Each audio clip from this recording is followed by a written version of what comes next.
satu kali sayap untuk memotong 4 bagian secara teori dan secara ukuran.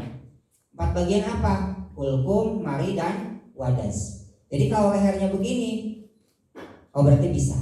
Kalau lebih besar, usahakan pisaunya lebih panjang. Nah, ada 2 teknik yang dipakai dalam SKKN itu. Pertama ada teknik tarik. Teknik tarik itu memposisikan pisau di bawah. Ingat ya adabnya, pisau ini tidak boleh keluar sebelum hewannya siap disembelih. Jadi saya biasanya pakai skakban.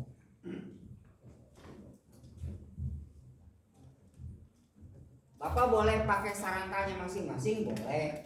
Pakai skakban boleh. Tapi intinya jangan mengeluarkan pisau sebelum hewan siap dipotong. Awas, awas. Awas, orang dipotong itu nggak boleh. Tidak beradab. Kemudian mana?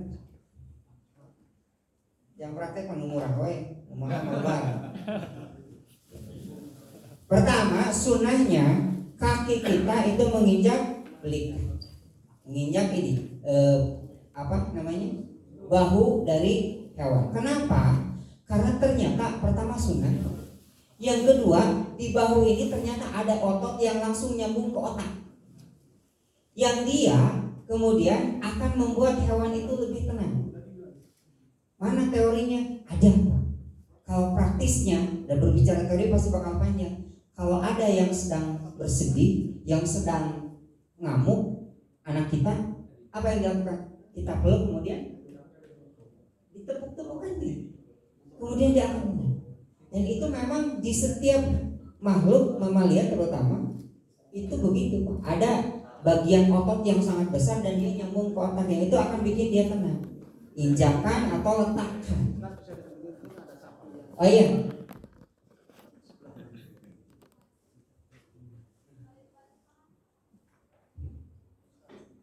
Bagian ini, Pak. Bagian ini. Diletakkan kakinya. Jadi bukan diinjak. Bisa lutut kita, bisa dampal kaki kita. Yang jelas ini ditekan. Maka ada otot yang dia ketika dia tertekan maka langsung nyambung ke otak dan dia akan rileks. Secara teorinya begitu. Sunnahnya memang Rasulullah itu meletakkan kakinya di kaki kanannya di belikat ini, di bahu. Bukan untuk nahan ya, karena untuk menenangkan. Menenangkan, Pak. Karena sekali lagi hewan itu kalau dia rubuh, karena hewan hewan ruminansia itu domba, kambing, kemudian sapi, itu dia bertumpu pada ini. Jadi kalau dia jatuh itu susah berdiri, Pak. Dia butuh waktu untuk mengumpulkan tenaga berdiri lagi. Makanya penyakit PMK yang menyerang kuku itu fatal. Kenapa? Karena ketika kukunya luka, kukunya sakit, dia tidak bisa berdiri. Sama ketika dirubuhkan, dia akan diam dulu, Pak, sampai dia berpikir untuk melawan atau kabur. Gitu. Jadi ini yang bikin tenang. Gitu ya. Kemudian setelah itu, kalau Bapak pakai teknik tarik, maka biasanya perhatikan pisau yang dipakai. Tenaga kita kalau megang pisau itu, baik teknik tarik ataupun teknik dorong, itu hanya di 3 jari ini, Pak. Jadi kalau Bapak pegang pisau kemudian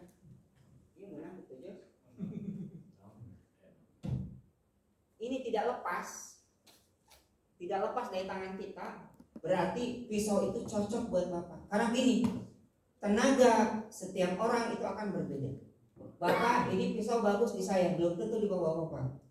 Cara ngeceknya apa? Pegang pisaunya dengan 3 jari, kemudian benturkan. Kalau Bapak masih kuat nahan, kita kan bisa ngukur, berarti itu cocok.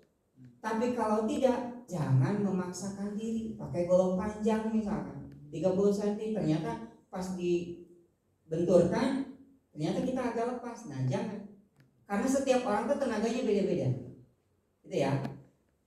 Teknik dorong pun sama. Megang pisau tuh itu tumpuannya 3 jari ini. Kalau 3 jari ini kemudian bisa nahan, tenaganya masih ada, berarti cocok pisau itu dipakai oleh antum sekalian. Tapi kalau misalkan ternyata berat, ternyata bisa lepas, dan antum tidak yakin dengan pegangan itu, dengan 3 jari ini, jangan dilanjutkan. pilih lagi pisau yang lain atau golok yang lain. Makanya golok atau pisau itu sangat personal. Catatnya sangat personal. Maka tidak boleh minum. Harus beli. Ngomongnya beli ke saya. Kegel apalagi. Sajina pinjam. Mana nama? Motong dibayar. Nginjem nak nuwun coba. Bari rompang coba. Jadi curhat. Jadi itu ya. Tumpuannya ada 3 jari. Kalau teknik tarik, Pak, ini cukup 3. Kalau Bapak merasa kokoh itu lanjut. Makanya ada yang 16 cm, 18 cm, 20 cm, 23 cm, 30 cm. Tidak bisa disamaratakan. Ini cocok buat saya, di Bapak belum tentu. Ini cara ngeceknya begini. Kalau dia kokoh, berarti teruskan. Ini 23 cm. Kemudian Itu jempol. cocoknya di saya Ustaz itu mah kayaknya. Cocoknya di saya itu. Jempol itu boleh mengunci di sini, Pak. Boleh di sini. Ya. Tapi sebetulnya yang 2 ini sudah tidak ngaruh. Karena tenaganya ada di 3 jari. Hanya oke mencit kieu. Si pajakan kampanye. Nah, kalau teknik tarik, pertama ukur mana letak penyembelihan. Tadi apa patokannya? Jakun. Jakun itu nyenol, Pak. Dia pasti kelihatan. Dan sayatan itu di ring kedua atau ketiga. Jadi ini jakun pertama, kedua, ketiga. Di kedua atau ketiga itu dipotongkan. Kalau beberapa ulama, beberapa ustadz, praktisi pakai jari untuk ukurnya. Dari rahang ada yang 5, ada yang 4. Tapi patokan untuk yang sudah ikut pelatihan jakun. Karena apa? Ketika Bapak motong jakun, pisau itu pasti ngegicau. Ngegicau bahasa Indonesia naon? Ngegicau. Selak mau orang Garut. Meleset. Dia akan meleset ke atas atau ke bawah. Sehingga tidak boleh motong di jakun walaupun dia tulang rawan tapi keras, Pak. Keras karena nyendul. Nah, maka di bawah ring kedua atau ketiga. Kemudian tangan ini nahan apa? Tenaga sapi itu, tenaga hewan itu ada 3 tadi kan, di kepala, di kawang, kemudian di ekor. Nah ini Pak sebetulnya untuk nahan kepala. Bapak kalau domba misalkan ini di rahangnya, sapi juga sama di rahangnya, tapi kalau sendiri misalkan nggak kuat seperti tadi ada yang lepas, maka usahakan ada 1 orang skipper yang dia nahan kepala. Yang ditahan itu bukan tanduk tapi rahang ini. Seringkali kan kita lihat domba itu ditahannya tanduknya. Kan ada sapi itu Tuh.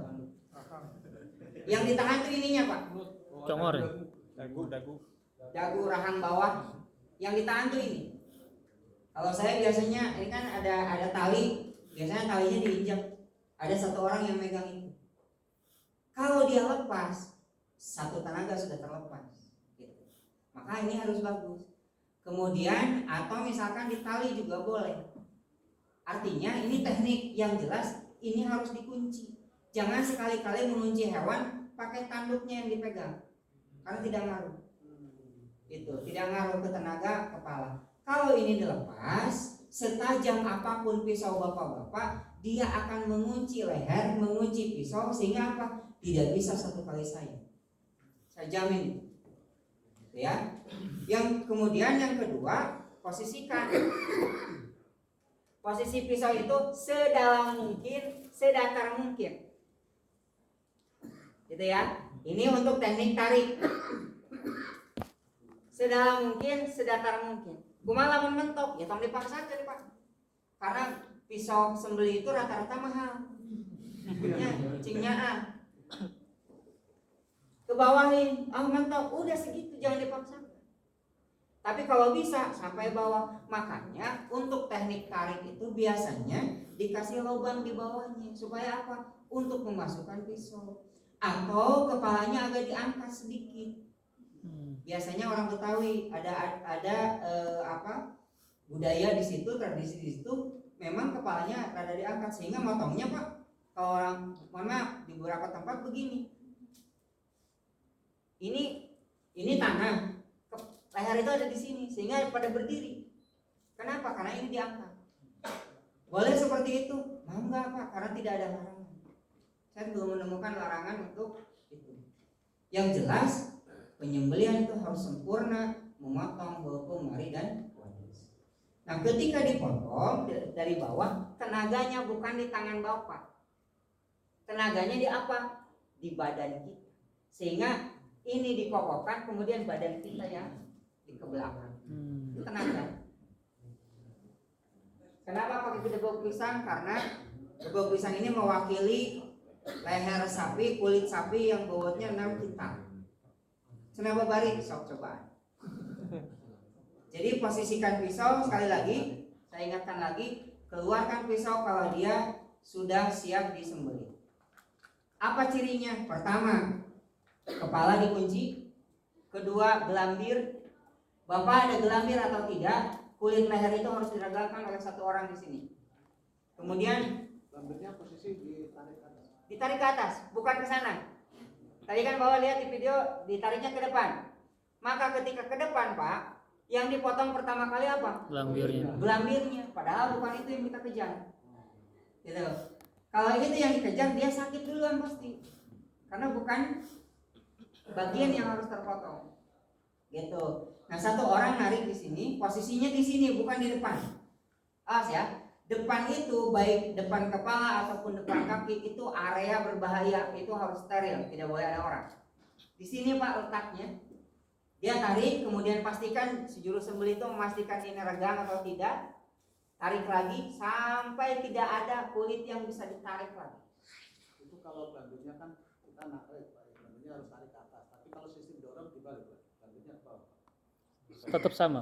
Sama. Justru didorong. Pokoknya peregangan ini yang harus bagus, baik dorong ataupun tarik sama. Jadi satu orang narik ke sini, narik ke sebelah si penyembelih, dan kita pastikan ini terus tidak ada yang bisa ditarik lagi, baru dikatakan siap. Jadi penguncian kepala, penarikan kulit leher, kemudian tajamnya pisau tadi sudah kita jelaskan. Jangan sampai nanti ininya pengunci kepalanya sudah bagus, penarik gelambirnya sudah bagus, pisaunya pas soda anu can diasa deh. Bade teh perebut jeung pamajikan. Silakan. Nah, setelah diposisikan, cabut pisau, kemudian posisikan dan badan kita yang kemudian bertenaga. Jadi bukan tangan kita Pak, tapi badan. Tangan kita yang dikokokkan, kemudian badan kita yang narik. Itu untuk teknik tarik. Kemudian kalau teknik dorong sama. Ini dikunci, dan kalau bisa dikuncinya dengan cara tanduknya di bawah supaya apa? Supaya arteri atau vena yang sebelah bawah, sebelah kiri itu bisa mengumpul di atas. Gitu. Supaya lebih memudahkan penyembelihan, dan itu lebih ke teknis sebenarnya. Karena ada juga yang dia datar tapi tetap bisa motong satu kali. Seperti di Malang, tapi peregangannya itu harus luar biasa. Kalau di Malang itu kepalanya itu ditarik pakai alat, dan itu kalau di kita lebih baik dihindari. Kenapa? Karena pasti sakit. Gitu ya.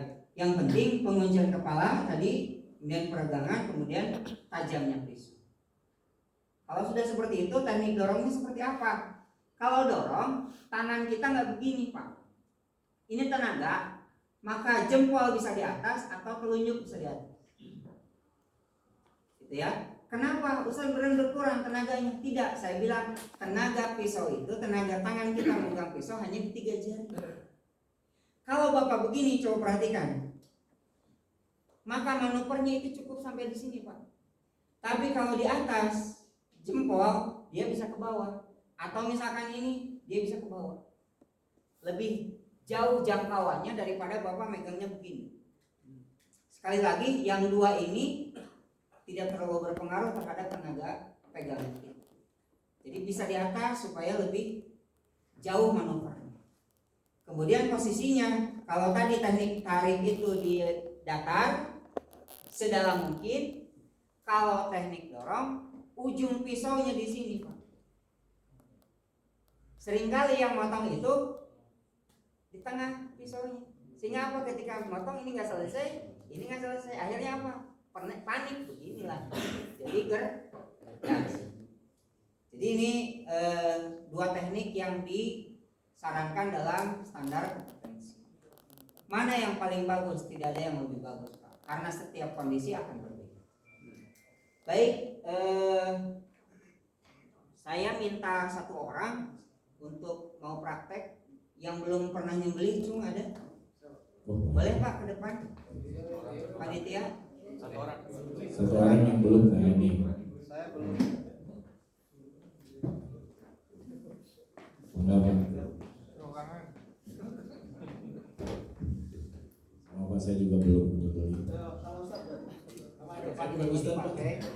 Ini supaya Bapak bisa merasakan aja teori ini prakteknya seperti apa. Jadi sekali lagi adabnya, jangan mengeluarkan pisau sebelum hewan siap disembelih. Kesiapan sembelih itu penguncian kepala, peregangan leher, kemudian ketajaman pisau. Ya. Jadi Bapak yang nanti motong di hari kurban, usahakan akadnya itu selesai sebelum hewan dijatuhkan. Gitu ya. Jadi pas motong tinggal ini siap, bismillah, Allahu Akbar. Bapak mau pakai teknik apa? Tarik. Masih ingat? Kaki kanan depan. Kalau nanti dikehewankan Pak ya, baik dipakai lutut atau pakai kaki. Kemudian memposisikan pisau itu kalau teknik tarik lurus datar. Kemudian yang narik nanti badan. Coba pakai pisau itu tapi tengah karusak. Baik, tangan kanan bagusnya memang pakai safety glove. Tangan kiri usahakan pakai safety glove. Walaupun sebetulnya jarang Pak ada yang kecelakaan. Yang sering celaka malahan yang megang kepala. Nah dia 2 juta. Baru tahu ini saya. Nanti Bapak ada yang sarung tangan biasa nanti saya juga harganya 50 ribuan. Ini mah belajar yang standar dulu ya. Kalau di pas baganan mah kadang-kadang kita pakai PC.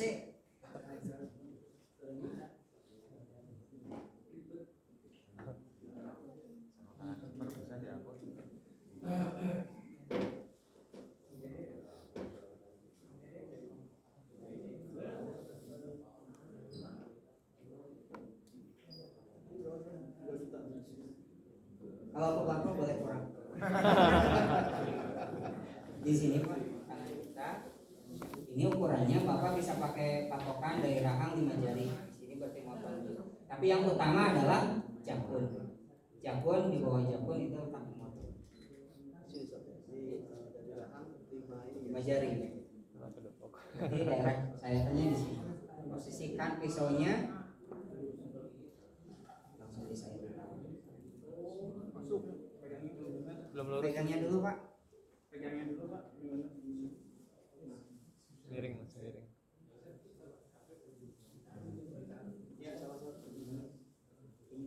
Putar sedikit. Tenaganya. Nah, itu nyambut juga Bu. Cocok. Belum mulai hilang.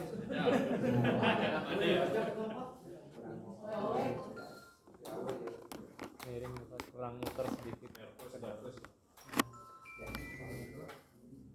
Ini gerak-gerakan aja, biasanya sampai Bapak nyaman, tenaganya full.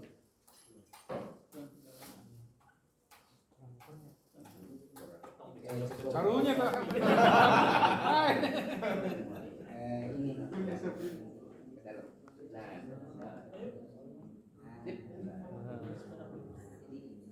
Kuncian di sini. Patokannya ini kan kunci.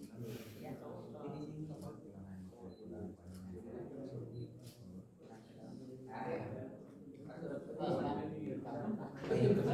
Posisikan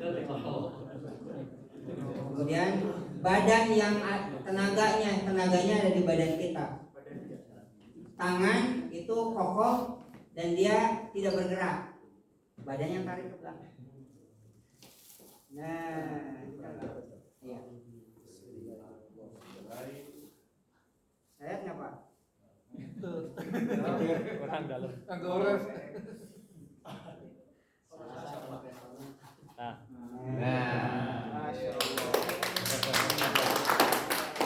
Jadi gedebuk pisang itu mewakili leher hewan sapi bobot 6 kintal.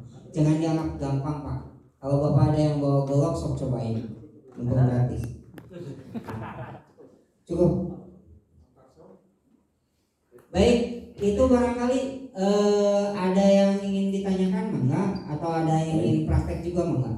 Mungkin kita sesi tanya jawab dulu ya. Kita buka satu atau dua nih? Dua dulu lah, dua pertanyaan. Maka siapa dulu? Dua, pas dua. Cek. Sebutkan nama dan dari mana. Assalamualaikum warahmatullahi wabarakatuh. Nama Ahmad Rafi dari Cibiru. Ustaz, jadi kan untuk hewan yang ibaratnya tidak diternak secara kandang yang liar, biasanya itu lebih dominan beringas ya. Liar gitu. Nah itu kan ketika penanganannya itu kadang orang nervous gitu. Nah bahkan si jagangnya itu yang paling prihatin kalau dia itu jadi keteteran atau gembur gitu. Nah itu apakah ada doa khusus untuk menjinakkannya atau mungkin harus diruqyah dulu atau gimana gitu. Nah, itu seperti itu Ustaz. Baik, kita tamu dulu satu lagi. Tadi dengan siapa? Ahmad Rafi.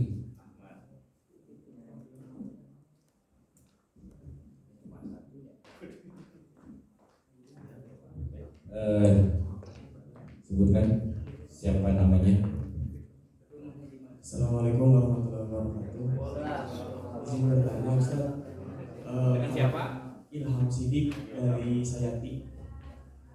Gini Ustaz, kalau misalkan tadi kan apakah ketika kaki sapi tidak diikat itu apakah memang baku wajib atau bagaimana? Karena bagi saya pribadi kalau misalkan nggak diikat tuh kurang safety, maksudnya takut gitu ya.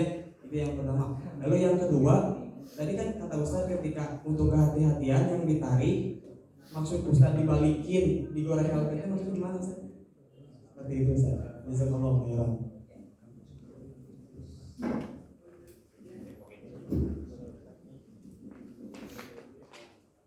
Baik, ada dua penanya. Yang pertama dari Kang Ahmad, gimana sih cara menangani ternak liar? Apakah ada doa khusus untuk menangani hewan tersebut, misalkan seperti diruqyah atau yang lainnya? Enggak. Bagaimana menangani hewan liar? Pak, ingat ya bahwa Allah itu sudah menjadikan fitrah hewan ternak itu untuk kepentingan manusia. Dicatat. Kenapa? Karena ketika kita motong itu akidah kita dulu yang memang harus diperkuat. Yang kedua yang harus Bapak ingat adalah hewan itu bukan beringas. Hewan itu penakut. Jadi ketemu orang, ketemu yang lain atau yang beda dengan dia takut. Yang takut ini kemudian ada yang berubah menjadi keberanian, menjadi beringas. Jadi beek itu yang suka di Australia itu kan diabur gitu, sehingga ketika datang ke sini nggak bisa ditali Pak. Kenapa? Saking takutnya. Makanya Bapak pernah dengar cerita ada nenek-nenek dikejar anjing, kemudian dia bisa melompati pagar 1 meter. Padahal ini nggak sengaja, akhirnya geus kolot sakit. Kenapa? Karena saking takutnya dia menjadi berani. Jadi yang kedua harus diingat bahwa hewan itu bukan beringas, bukan ganas kalau hewan ternak ya, tetapi dia penakut. Yang ketiga, hewan itu komunal Pak, atau sosial atau koloni. Sehingga kalau dia beringas, maka yang harus kita lakukan adalah hadirkan teman-temannya. Maka jangan sampai hewan itu dibiarkan sendirian. Apalagi misalkan kalau ingin cepat untuk tenang, ya hadirkan yang lawan jenisnya. Siga antum, gitu ya. Nah, terus misalkan geus itu semua cara sudah dilakukan, kasih minum Pak, sediakan air minum, biarkan dia tenang dulu, biarkan dia minum dulu. Jadi biasanya sampai dihadirkan temannya itu sudah tenang. Kalau belum, itu sediakan air. Bahkan ada teman-teman kita yang suka disimbol Pak, tahu simbol? Jadi dikasih air diciprat-ciprat, itu dia mulai tenang, cooling down. Tapi yang paling intinya dihadirkan temannya. Lalu apakah ada doa khusus? Kalau saya hanya diajarkan oleh guru kami baca Bismillahi la yadurru ma'asmi syai'un fil ardi wala fis samai wa huwas samiul alim. Masih kayaknya ngamuk, ketawakal. Ya orang kan cuman berikhtiar, kan begitu. Karena hewan juga susah ditanya, "Ari mana yang ngamuk kunaon?" Beda jeung urang kan ya. Urang wae kadang-kadang keur ngamuk mah bisa ditanya, gitu apalagi hewan.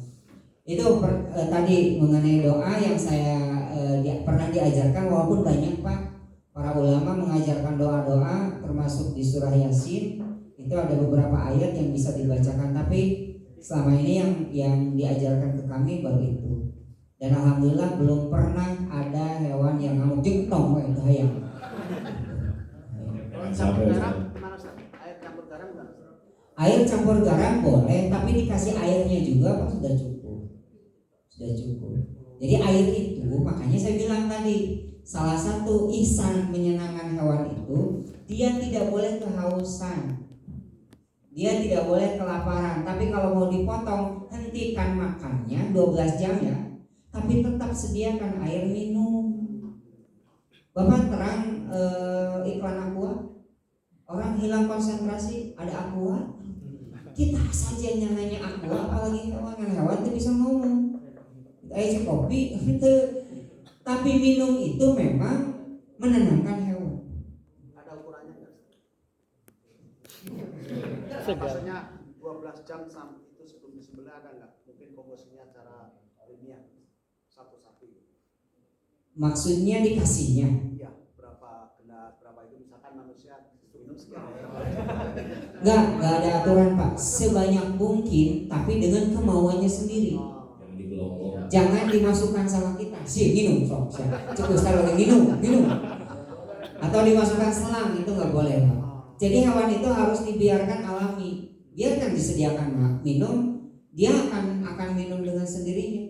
Aguning domba itu cek sah antara bebe jauh. Gitu. Jadi sediakan itu, jangan sampai tidak ada Pak. Ini kasus di beberapa, bahkan di pesantren, di masjid, panitia rata-rata jukut mah ada, jeraminya ada, tapi minumnya tidak ada. Yang terjadi apa? Hewannya stres. Setelah itu nanti Pak ketika disisit karena dehidrasi itu susah nyisit. Tahun kemarin kita motong 27 ekor domba, tidak ada yang kasih diminum. Akhirnya pada saat nyisit biasanya selesai 20 menit yang gejeng nyancang, ima setengah jam nyisit kami. Rapat. Itu karena dehidrasi.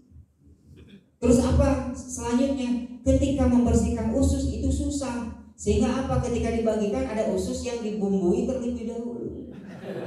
Hijau. Kalau dia sudah hijau Pak, sudah hijau mau dibersihkan pakai sikat sekalipun tidak akan hilang.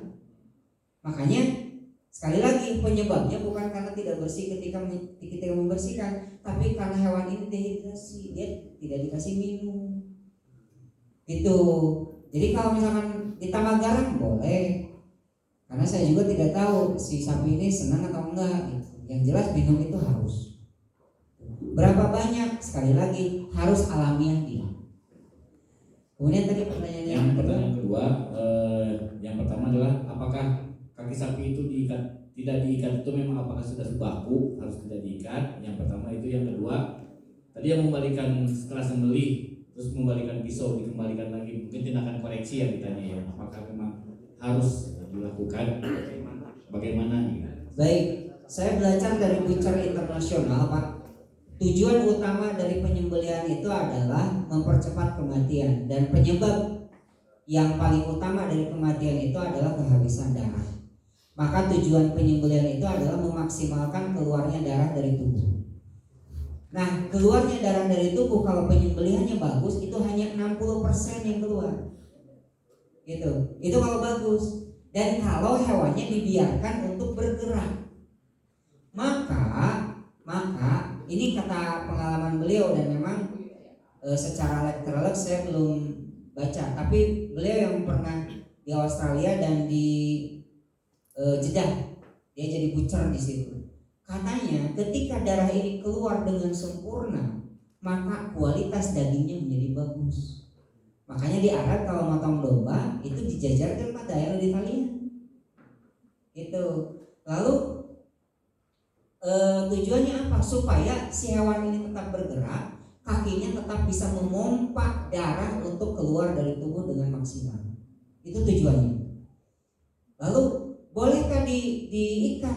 Boleh, dan ada sunnahnya. Dari mana? Dari Nabiullah Ismail. Ketika apa? Ketika beliau mau disembelih, ayah ikat kakiku, ikat tanganku, khawatirnya aku berontak. Maka mengikat hewan itu juga bagian sunnah, dengan catatan kalau antum khawatir ketika motong hewannya bergerak, atau antum kan bisa ngukur berapa cepat antum motong.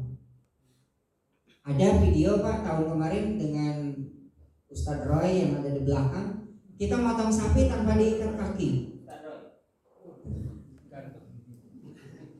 Tidak diikat kaki, dan itu lebih cepat sebetulnya, dan itu lebih bagus. Hanya dengan catatan pertama, antum bisa motong dengan cepat. Jangan lewat dari 20 detik. Aturan nasional itu 30 detik, aturan internasional 20 detik. Tapi setelah penelitian Pak, di bawah 15 detik. Kalau nyembelihnya mah 1 detik ya.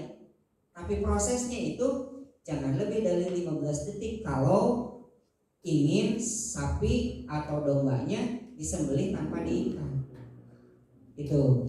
Nah, tapi kalau misalkan takut lama, maka ikat kakinya untuk apa? Tadi ada standar unit kompetensi yang mengatakan kesehatan dan keselamatan itu menjadi prioritas. Siapa? Kita penyembelih.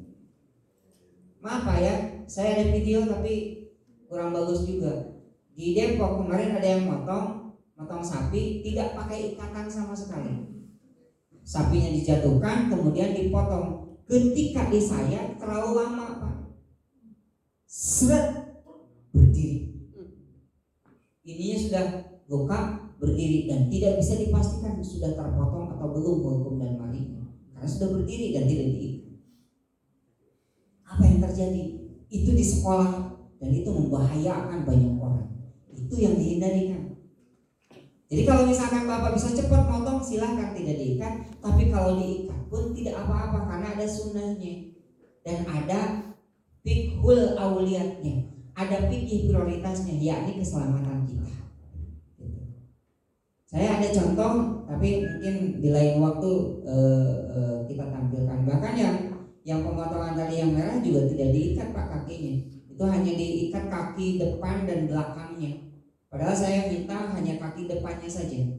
Kita pernah potong sapi 27 detik dengan orang yang sama. Itu sekretaris di DPW sekarang jualan sapi, makanya kalau pelatihan tidak bisa ikut. Dan pelatihan makan lamun sapi makan ayam untung nanti. Nah, itu ikat kaki depan, jatuhkan. Kalau bisa motong di bawah 15 detik langsung eksekusi Pak. Setelah dipotong biarkan dia bergerak. Biarkan dia bergerak. Tapi kalau tidak yakin dengan kemampuan kita dan tim, amankan kaki itu. Itu ya. Itu. Jadi dua-duanya ada sunnah. Kemudian yang koreksi, ini yang saya maksud koreksi Pak. Ini ada pemotongan sudah dipotong. Kayaknya bisa ditampilkan lagi. Sekedar. Sudah dipotong, ada dua kemungkinan. Satu, ada aliran darah yang dia tersumbat, atau ada pemotongan yang belum tuntas. maka jangan disembelih lagi, Pak.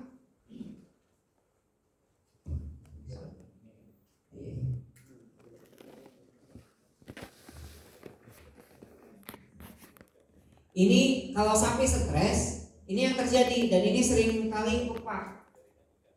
Si darahnya itu menggumpal di situ dan dia menutupi aliran darah untuk keluar. Nah, apa yang harus dilakukan? Ambil bagian yang tersumbat itu kemudian sayat lagi. Dan itu kita ngalami ya tahun kemarin. Menggumpalnya bisa segede gini, Pak.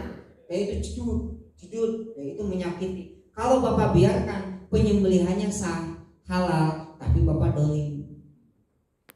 Sementara dolim itu diharamkan oleh Allah Subhanahu wa Ta'ala. Begitu. Kemudian yang dimaksud mengembalikan pisau itu bagaimana? Ini motong. Bismillahirrahmanirrahim. Diangkat. Ternyata ada yang belum terpotong. Balikan pisaunya. Potong yang belum terpotong. Tapi garing dalam gitu ya, Pak. Ya, jadi ini kan motong begini, Pak. Nah, kalau mengkoreksi dibalikan pisaunya. Kenapa begitu? Untuk membedakan antara sembelihan dengan koreksi. Gitu. Dalilnya di mana? Kiasnya seperti ini, Pak. Kenapa seorang imam sholat Jumat dia sholat sunatnya itu berpindah tempat? Kenapa? Karena dikhawatirkan ada anggapan sholatnya yang pertama tidak sah. Kan imam itu setelah mau sholat sunat dia bergeser. Khawatirnya ada jemaah menganggap sholatnya belum selesai atau sholatnya batal yang pertama, sehingga sama dengan penyembelihan. Ketika ini dibalikan seperti yang video, udah motong, balik lagi, begitu lagi. Khawatirnya itu dianggap penyembelihan kedua. Kalau sudah seperti itu, nanti tidak bisa diyakinkan sebetulnya dia mati itu karena sembelihan yang mana. Kalau yang kedua tentu haram dan dolim, kan gitu. Makanya sudah motong, ada koreksi, balikan pisaunya. Bagian yang belum terpotongnya saja, Pak, diputuskan. Gitu. Dan ini pernah saya alami, sehingga mungkin Bapak ketika nanti ada kejadian yang sama, jangan khawatir, sing tenang. Oh iya, dan lupa tadi, menghadapi hewan stres juga sama dengan pemotongan, Bapak tidak boleh stres duluan. Saya sering sampaikan ini di setiap pelatihan. Sapi itu punya 3 sensor. Yang pertama pendengaran, yang kedua penglihatan, yang ketiga moncongnya. Bukan hanya hidungnya, tapi moncongnya. Dari moncong sampai hidung itu sensor. Jadi sensor pertama pendengaran, kata Nabi, jangan mengasah pisau di depan hewan. Maksud depan itu dekat hewan, karena sreng bunyi itu dia mengganggu telinga hewan sehingga apa? Stres, Pak. Gitu. Sehingga suara-suara termasuk takbir. Coba perhatikan. Nabiullah Ibrahim itu takbir setelah apa? Setelah sembelihan. Sehingga bismillahi Allahu Akbar, takbir. Kalau kita kadang-kadang takbir dulu. Tidak ada masalah sih sebetulnya, tapi takbirnya sih enakeun. Orang wae kana wow gitu. Kalau tidak nyaman, maka hewan pun tidak nyaman. Pertama telinga, yang kedua mata. Sehingga usahakan panitia atau penyembelih tidak memakai baju yang berwarna mencolok. Merah, green, blue, RGB. Intinya merah, hijau, biru. Kenapa? Bukan bab warnanya, Pak. Karena sapi itu, hewan itu rata-rata buta warna. Tetapi 3 warna ini dia punya gelombang elektromagnetik yang mengganggu penglihatan mata hewan. Makanya aya mitos lamun pakai baju burem diudag eneng. Bukan udag merahnya, tapi ada gelombang yang memang dia mengganggu. Ya, maka usahakan Bapak pakai bajunya yang netral. Gitu. Yang terakhir nih, moncong. Moncong itu ternyata dia bisa merasakan emosi. Makanya kalau di kita ya di Juleha diajarkan kalau mau menghandling hewan, yang paling pertama yang mau handlingnya itu tenang dulu. Jangan sampai kita stres, kita gemper, maka hewan itu bisa merasakan, Pak. Sehingga nanti di tata aturan penyembelihan pun tempat penyembelihan itu harus dijauhkan dari tempat penampungan.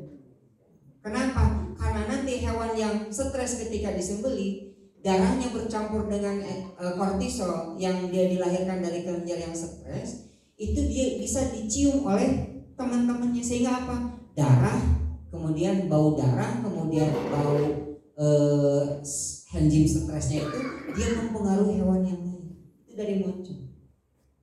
Bahkan di beberapa hewan ada yang bisa merasakan emosi orang itu sedang jatuh cinta atau tidak.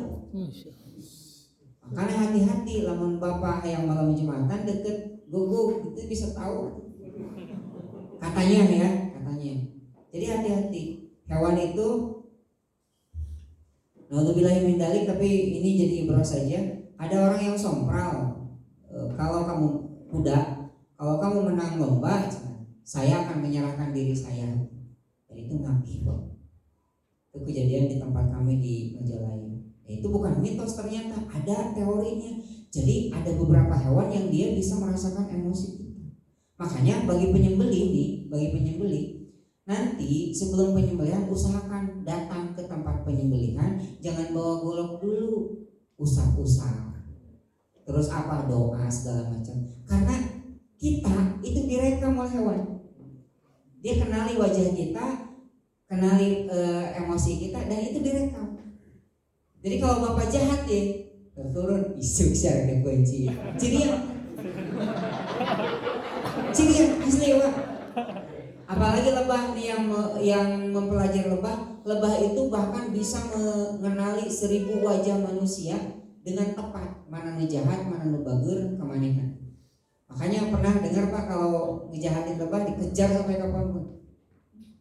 Ya, itu bukan mitos, tapi secara teori tentang hewan begitu. Makanya nanti bapak baik-baikin ke hewan sambil doa. Itu direkam sama hewan, insya Allah itu yang akan bawa kita. Begitu barangkali. Baik, mungkin segitu. Yang dari Zoom meeting? Ada Pak? Ada? Oh nggak ada. Mungkin waktu juga sudah menunjukkan habis sebenarnya. Sebenarnya waktu kita cuma jam 2 ya, tapi mungkin Jam 12 harusnya memang di London itu jam 12 kita sudah selesai, tapi mungkin materi ini jujur kita juga masih kurang, termasuk saya pribadi. Mudah-mudahan tadi materi atau kajian tadi oleh narasumber